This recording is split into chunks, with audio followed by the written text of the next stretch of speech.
Welcome friends, welcome to my channel. বন্ধুরা, আজকের ভিডিওতে আমরা আলোচনা করব অত্যন্ত গুরুত্বপূর্ণ একটি বায়োগ্রাফি রাইটিং লতা মঙ্গেশকরের উপরে। বন্ধুরা, লতা মঙ্গেশকরের ওপরে বায়োগ্রাফি লেখাটা বড্ড কঠিন, কারণ ওনার সম্পর্কে লিখতে গেলে অনেক পেজ লেগে যাবে। তবু আমাদের যে পয়েন্টগুলো বায়োগ্রাফিতে উল্লেখ করতে হবে সেই পয়েন্টগুলো আমি সোজা ল্যাঙ্গুয়েজে করার চেষ্টা করেছি। তা চলো শুরু করি। দ্য কুইন অফ মেলোডি, সুর সম্রাজ্ঞী Lata Mangeshkar was one of the best playback singers in the world. প্রথম লাইনে ইন্ট্রোডাকশন। সুর সম্রাজ্ঞী লতা মঙ্গেশকর ছিলেন পৃথিবীর একটি অন্যতম সেরা playback singer. She is popularly known as the nightingale of India. তিনি অত্যন্ত জনপ্রিয় কি নামে? নাইটিঙ্গেল অফ ইন্ডিয়া নামে। She was born on September 28 in 1929। তিনি জন্মেছিলেন 28শে সেপ্টেম্বর 1929 সালে। কোথায়? ইন ইন্দোর, মধ্যপ্রদেশের ইন্দোরে। She was brought up in Maharashtra. কিন্তু তিনি মহারাষ্ট্রে বড় হয়েছিলেন। Her childhood name was Hema. তার শৈশবের নাম ছিল হেমা। এরপরে আমরা লিখব বাবা এবং মায়ের নাম। Her father's name was Dinanath Mangeshkar and her mother's name was Shevanti Mangeshkar. এই গেল বন্ধুরা পরিচিতি। এরপরে যেটা আমাদের উল্লেখ করতে হয় সেটা হচ্ছে এডুকেশন। বন্ধুরা, লতা মঙ্গেশকরের এডুকেশন সম্পর্কে তেমন কিছু জানা যায় না, তবে তিনি স্কুলে খুব একটা যাননি। কী করেছেন? তিনি বাড়ি থেকেই পড়াশোনা করেছেন।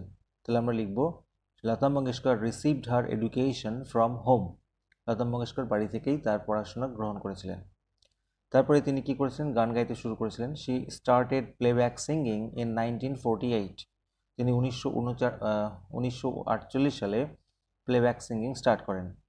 She sang more than 30,000 songs in different Indian languages.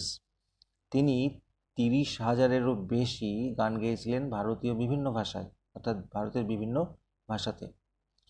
She sang over 7 decades. তিনি 7 দশকেরও বেশি সময় ধরে গান গেয়েছিলেন in different genre of music. মিউজিকের বিভিন্ন ঘরানায়, যেমন ghazal, Sufi, classical, bhajan, folk, filmi, etcetera. Some of our most popular songs are, তার কিছু খুবই জনপ্রিয় গানগুলি হলো এ মেরে ওয়াতন কি লোগো, সত্যম শিবম সুন্দরম, আজ ফির জিনে কি তামান্না, এটসেট্রা। বলে তো শেষ করা যাবে না, তবে আমি জাস্ট 3টে উল্লেখ করেছি। For her contribution to music, মিউজিকের প্রতি তার অবদানের জন্য শি ওয়াজ গিভেন, তাকে দেওয়া হয়েছিল কাউন্টলেস অ্যাওয়ার্ডস, মানে অগণিত পুরস্কার এবং সম্মান, অ্যান্ড অনার্স। তিনি কি কি প্রাইজ পেয়েছিলেন? প্রচুর প্রাইজ পেয়েছিলেন। সমস্ত কিছু উল্লেখ করা যাবে না, কারণ প্রচুর বড় হয়ে যাবে। যেগুলো মেইন সেগুলো আমাদের লিখতে হবে। She received Padma Bhushan in 1969। তিনি পদ্মভূষণ পেয়েছিলেন 1969 সালে। তারপরে কমা দিয়ে যত প্রাইজ পেয়েছিলেন শুধু সালটা উল্লেখ করতে হবে।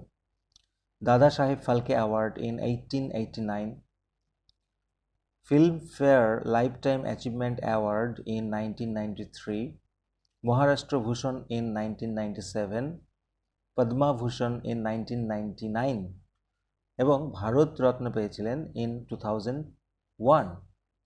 এছাড়াও আরেকটি প্রাইজ পেয়েছিলেন অত্যন্ত গুরুত্বপূর্ণ, ফ্রান্সের দেওয়া officer of the national order of the legion of honour in 2007 and many more. এছাড়াও অসংখ্য অন্যান্য প্রাইজ পেয়েছিলেন। বন্ধুরা, এই স্টার মার্কের জায়গায় আমরা একটা পয়েন্ট অ্যাড করব, সেটা লিখব she was nominated in Rajya Sabha in 1999। এটা মিস করেছি। This legendary singer passed away. এই প্রবাদ প্রতিম গায়িকা মারা গেছিলেন বা চলে গেছিলেন অন 6 ফেব্রুয়ারি 2022 ইন মুম্বাই। অর্থাৎ তিনি মারা গেছিলেন, বা আমরা লিখতে পারি ব্রেথ হার লাস্ট অন 6 ফেব্রুয়ারি 2022, 2022 সালের 6 ফেব্রুয়ারিতে মুম্বাই। লাস্ট লাইনে আমরা উপসংহার হিসেবে লিখতে পারি শি উইল রিমেইন অ্যালাইভ, অর্থাৎ তিনি জীবিত থাকবেন ফর এভার, চিরকালের জন্য, in the hertz of millions of people, অর্থাৎ লক্ষ লক্ষ মানুষের হৃদয়ে। তো এই ছিল বন্ধুরা আজকের ভিডিও। ভালো লাগলে অবশ্যই লাইক দেওয়ার, চ্যানেলে নতুন হলে সাবস্ক্রাইব করতে ভুলো না। Thank you so much.